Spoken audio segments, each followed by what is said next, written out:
Wow, you guys really sent in a lot this time. Yeah. A whole mountain of Reddit comments Yeah. and a pretty intense article all about the House of Representatives launching this whole investigation into the January 6th committee. Yeah. So It's a big one. let's dive right in. Absolutely. This is definitely a big development. Yeah. And from what I gather, you're interested in both the accusations themselves Yeah. and how people are reacting to all this news. Exactly. So Yeah. the article from The Hill kind of sets the stage here. Okay. It says that House Speaker Mike Johnson is claiming that the January 6th committee Mm-hmm. straight up misled the public and even manipulated evidence to make Trump look bad. Yeah. It's a pretty serious accusation. Oh, it is. And the article mentions that this isn't the first time we're hearing these types of claims. Right. You know, back in December, House Republicans put out this report called Yeah. the January 6th Committee, basically a political weapon Mm-hmm. designed to just blame Trump for the Capitol attack. Right. So this new investigation seems to be like a direct continuation of that same line of thinking. Okay, so this is like round 2 then. Kind of, yeah. What I thought was interesting is the report even calls for an FBI investigation Oh, into Liz Cheney, into Liz Cheney. Wow. accusing her of witness tampering. Yeah. She was one of the few Republicans that really openly criticized Trump during that whole period. Right. Cheney's been a really, really vocal critic of Trump's actions leading up to and during January 6th. Yeah. It's worth noting that in response to all these accusations, Cheney has called Trump cruel and vindictive, arguing that he basically just allowed the violence at the Capitol to continue Right. while he just watched on television. Wow. So you can really see how deeply divided opinions are, even among members of the same party. It's a tangled web, for sure. Yeah. And the Reddit comments that you sent in really highlight how differently people are viewing this whole situation. Mm-hmm. Some people are kind of echoing Johnson's concerns. Yeah. Others are calling it a political stunt. And then there's this whole range in between. The whole spectrum, yeah. What stands out to you when you look at these comments? You know what's really striking to me is the sheer range of emotions. Yeah. Like, there's so much anger, cynicism, fear, even a bit of dark humor sprinkled in there. Yeah. I think it really reflects this deeper anxiety that's kind of bubbling under the surface about the state of our political system. Yeah. A lot of people seem to be losing faith in the process itself. You know, you two suggest that Republicans are pushing these investigations as a way to just avoid dealing with the real issues that are affecting people's lives, like healthcare costs or taxes. Yeah. You know, that's a sentiment we see pretty often in these kinds of politically charged situations. Right. There's this sense that politicians are more interested in, scoring points than actually governing, this distrust in government. It's not new, but it definitely seems to be intensifying. Yeah. And I wonder if it's fueled by this feeling of powerlessness among everyday citizens. It's like, if you feel like your voice doesn't matter, then why would you trust the system, right? Mom with an Attitude chimed in Okay. with a link to an ABC News article about how unproductive this Congress has been and was kind of reminiscing about a time when Republicans and Democrats could actually work together to get things done. Yeah. It makes you wonder if that was ever really possible. Right. I mean, there's definitely this longing for that kind of bipartisanship in a lot of these comments. It's very clear that people are frustrated with the gridlock and this lack of progress on the issues that they really care about. Yeah. Yeah. But it's not all, yearning for a bygone era. Right. There's also a lot of cynicism about these investigations in general. Jay Show 574 straight up says that investigations are often just distractions. Okay. A way to demonize the other side and avoid actually governing. Do you think there's any merit to that argument? Well, it's definitely a pretty cynical view, but I understand where it's coming from. Yeah. We've seen so many investigations in recent years that haven't really led to significant changes or consequences. It's really easy to become jaded and see them as just political theater rather than a genuine attempt to uncover the truth. Then there are some pretty dark predictions about potential cover-ups. Oh, yeah. Pandemic Punk believes that Republicans will either just find a way to shut down the investigation or just ignore any facts in their final report that they don't like. Right. Yeah. That comment to me really speaks to just this lack of trust in the investigative process itself. Yeah. People are already anticipating a certain predetermined outcome, regardless of what the evidence might show. Deacon Radthink adds another layer to this. Okay. This whole concern about government waste. Oh, yeah. Their comments really short. Yeah. And to the point, they say, stop wasting tax dollars.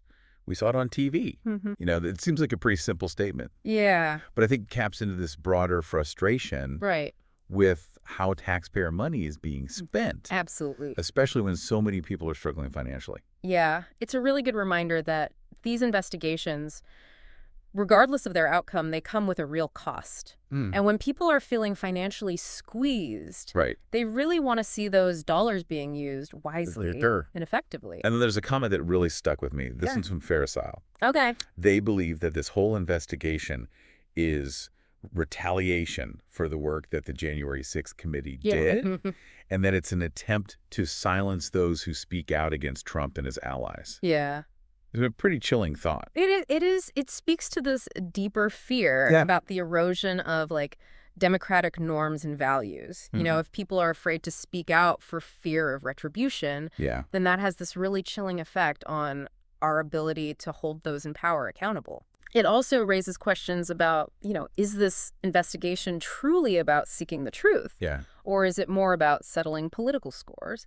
It feels like every comment we discuss adds another layer to this already pretty complex situation. Yeah. It's like we're peeling back an onion, and with each layer, we're uncovering more questions than answers. Right. Yeah. Yeah, it really is like peeling back an onion, and what we're seeing underneath all those layers is this, like, fundamental distrust in our institutions. Yeah. It makes you wonder where we go from here. Right. What are the potential outcomes of all of this? That's the big question, right? Yeah. Do you think this investigation will actually bring any new information to light? Yeah. Or will it just be rehashing the same arguments we've already heard? I mean, that is the million-dollar question, isn't it? Yeah. It's certainly possible that, maybe they uncover something new, like a piece of evidence that really shifts the narrative in some significant way. Yeah. But it's also very possible that this investigation will primarily focus on just, like, reinterpreting existing information through a partisan lens. So kind of like a political Rorschach test. Exactly. Where each side sees what they want to see. Yeah. And that's why it's so crucial for us as citizens to, like, approach this with a critical eye. Right. We can't just blindly accept whatever narrative is being presented. We need to be asking ourselves, who benefits from this interpretation? What evidence are they choosing to highlight or downplay? Okay, so how might this investigation, regardless of what it uncovers, how might it impact public perception of the January 6th events and the people involved? That's where things get really interesting and potentially concerning, Right. If this investigation primarily serves to just reinforce existing partisan narratives, it could actually further entrench those divisions and make it even harder for Americans to agree on a shared understanding of what even happened that day. It's like we're living in two completely separate realities. It's unsettling to think that even the events of that day, something that was broadcast live for the world to see, can be interpreted in such radically different ways. It really speaks to the power of narratives, and how they shape our understanding of the world. Facts themselves are often less important than how they're framed, especially in our current media landscape where information is so fragmented and easily manipulated. Okay, so that brings us to, I think, a pretty crucial question. Yeah. Could this investigation have any real-world consequences? Could it lead to further legal action, political repercussions, or even violence? Yeah, the potential consequences are definitely something to consider. Yeah. If the investigation uncovers new evidence of wrongdoing, it could lead to criminal charges. Yeah. It's not impossible to imagine charges being brought against individuals who are involved in planning or even executing the January 6th attack. What about, on the flip side? Yeah. What about Johnson's accusations against the January 6th committee? Would they face any legal repercussions if those claims are substantiated? That's a scenario that could have some major ramifications. Yeah. If members of the committee were found to have, like, manipulated or destroyed evidence, it would not only discredit their work, but could also lead to legal charges against them.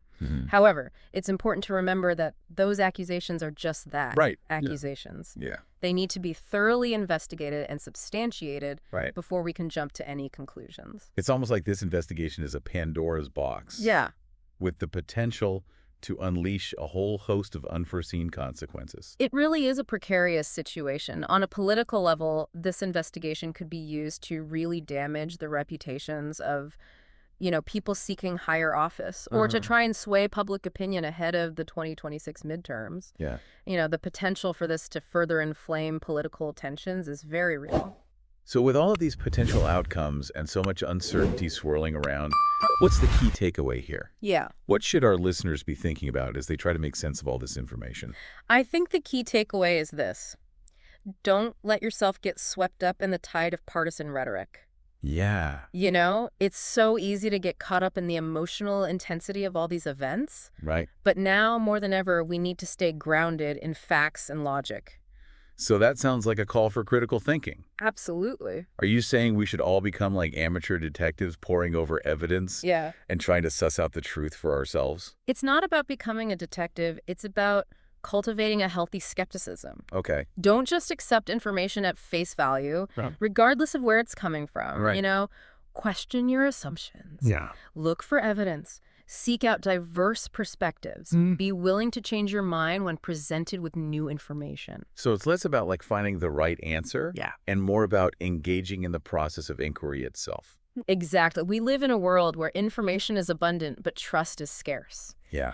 It's up to each of us to develop the skills and the mindset that are necessary to navigate this incredibly complex information landscape. That makes sense. Yeah. But with so much information like bombarding us from all sides, right, it can feel overwhelming to even know where to begin. Yeah.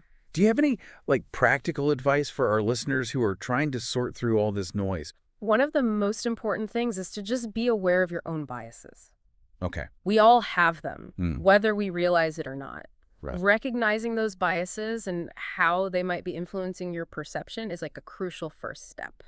So basically, be honest with yourself about what you want to believe, and then challenge those beliefs by seeking out information that might contradict them. Precisely. Yeah. It's uncomfortable, sure. Right. But it's essential if we want to move beyond these like partisan echo chambers and engage in like meaningful dialogue with each other. Yeah, it's a tall order for sure, especially in today's crazy media landscape. Right.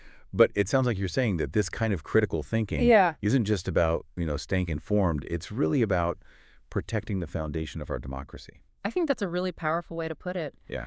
Our democracy really does rely on informed citizens, right? People who are actually capable of, thinking critically and engaging in civil discourse with each other. Right. If we just allow ourselves to be constantly manipulated by misinformation or to retreat into these echo chambers where we only hear voices that confirm what we already believe, then we're basically ceding our power and undermining the very principles that this country was founded on. So as we wrap up this deep dive into the House investigation of the January 6th committee, what's the one thing you really hope our listeners take away from this conversation?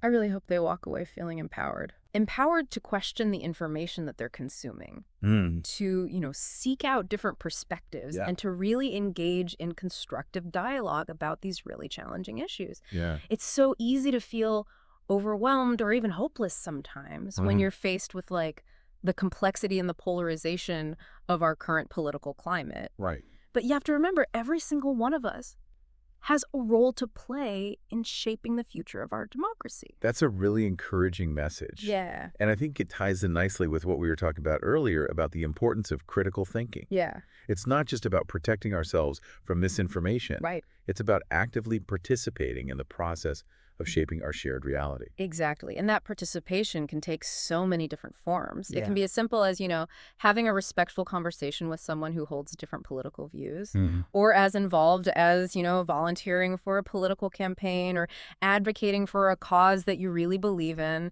The important thing is to not let apathy or cynicism win. I have one final kind of provocative question, I think, for our listener to ponder as we close out this episode. Yeah.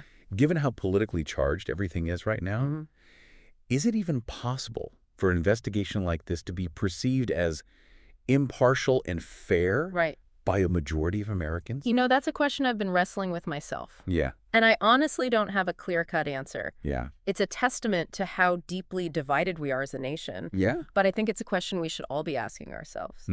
Because if we can't even agree on a shared set of facts, then how can we possibly hope to bridge these divides that are separating us and work together to actually solve the really big challenges that are facing our country? It's a sobering thought. Yeah. But I think it's also a challenge. Right. A challenge to rise above the partisan fray and engage with these issues in a way that's both critical and compassionate. Well said. It's a challenge we all must embrace. Yeah. For the sake of our democracy and for future generations. This has been a really insightful deep dive. It really has. Thank you so much for helping us navigate this complex issue. Of course. And for reminding us of the power and responsibility that we each hold as citizens in a democracy. My pleasure, and to our listeners. Yeah. Thank you for joining us on this journey. Yeah. Keep those critical thinking skills sharp, stay engaged, and never lose sight of how important your voice really is.